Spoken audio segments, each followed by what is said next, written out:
வணக்கம். வாங்க, ரொம்ப டயர்டாக இருக்கும்போது இந்த ரசம் செஞ்சு சாப்பிடுங்க. சூப்பராக இருக்கும். வாங்க எப்படி செய்யலான்னு பார்க்கலாம். முருங்கைக்கீரை ரசம். ஒரு மிக்சர் ஜாரில் ஒரு தக்காளியை 4 கட் பண்ணி சேர்த்துருக்கேன். 2 பச்சை மிளகாய், 1/4 ஸ்பூன் மிளகாய்த்தூள், 1/4 ஸ்பூன் மல்லித்தூள், புளி தண்ணி 2 ஸ்பூன் அளவுக்கு சேர்த்துருக்கேன். கெட்டியான புளி தண்ணி.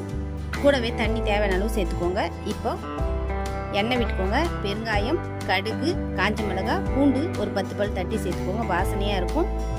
இப்போ நம்ம அரைச்ச தண்ணி அது கூட சேர்த்துக்கோங்க. கருவேப்பிலையும் போட்டுக்கோங்க. உப்பு தேவையான அளவு போட்டு மஞ்சள் பொடி சேர்த்து நல்லா மிக்ஸ் பண்ணுங்கள். நல்லா கொதித்து வரட்டும். பச்சை வாசனை போகட்டும். புளியுடைய பச்சை வாசனை போகட்டும். இப்போது 1 ஸ்பூன் சீரகம், 1/2 ஸ்பூன் மிளகு பொடி பண்ணி வச்சுக்கோங்க கொரப்பாக. இப்போது ஒரு கைப்பிடி முருங்கைக்கீரை ஒரு 2 நிமிஷம் கொதிக்கிட்டும் போதும், ரொம்ப கொதிக்க வேண்டாம். இப்போ 1/4 கப் அளவுக்கு துவரம் பருப்பு சேர்த்துருக்கேன். அதையும் சேர்த்து நல்லா கொதித்த உடனே நம்ம கடைசியாக மிளகு சீரகத்தை சேர்த்து கொத்தமல்லி தழை தூவி உடனே ஆஃப் பண்ணிடுங்க. கமன்னு ஹெல்த்தியான ரசம் ரெடி.